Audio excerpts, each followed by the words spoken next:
আজকে বুঝতে পারলেন যে কর্মীদের উচ্ছ্বাস কীভাবে তুঙ্গে। আজকে শুধুমাত্র ট্রেলার দেখানো হবে, তারপর তো 4 মে সিনেমা রিলিজ করবে। এবং শুধুমাত্র কর্মীদের ভিড় নয়, আমার সহযোদ্ধাদের ভিড় নয়, আশপাশে কিন্তু সমানভাবে বা তার থেকেও বেশি মানুষরা দাঁড়িয়েছিলেন তাদের উচ্ছ্বাস নিয়ে, এবং কারোর মুখে কোনো বিরক্তি ছিল না যে আজকে ওই কিছুক্ষণের জন্য যে স্তব্ধ হয়ে গেছিলো রাস্তা। অন্য সময় অনেক সময় আমরা বিরক্ত দেখি, কিন্তু কেউ বিরক্ত ছিল না। প্রত্যেকে হাসি মুখে হাত জোর করে হাত তুলে আশীর্বাদ জানিয়েছেন, শুভেচ্ছা জানিয়েছেন।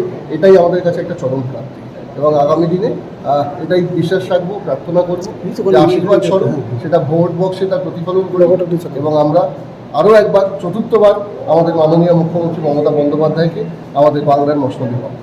কারণ বাংলার মানুষকে বঞ্চনা করেছে দিনের পর দিন, সেটা 100 দিনের টাকা, আবাসের টাকা, রাস্তার টাকা, এবং যদি খুব ভুল না করি প্রায় 2 লক্ষ কোটি টাকা বাংলার মানুষ তাদের হকের টাকা পায়, এবং বারবারই তারা দেয় না, এবং নানান রকমভাবে আমাদের রাজ্য সরকারকে তারা কেন্দ্রবিন্দু করেন যে না ওদের জন্য এটা হচ্ছে না, তাদের জন্য এটা হচ্ছে না। কিছুই না, এটা ওদের শুধুমাত্র ছলনা। কিন্তু আমাদের জনদরদী নেত্রী মাননীয় মুখ্যমন্ত্রী মমতা বন্দ্যোপাধ্যায়, আমরা সবাই মিলে তার কাছে অনুরোধ জানাবো, এবং রাজ্য সরকারের তরফ থেকে যাতে সেই 4 লেন রাস্তাটা হয়, আমরা তার জন্য যা যা স্টেপস নেবার আমরা নিশ্চয়ই সেটা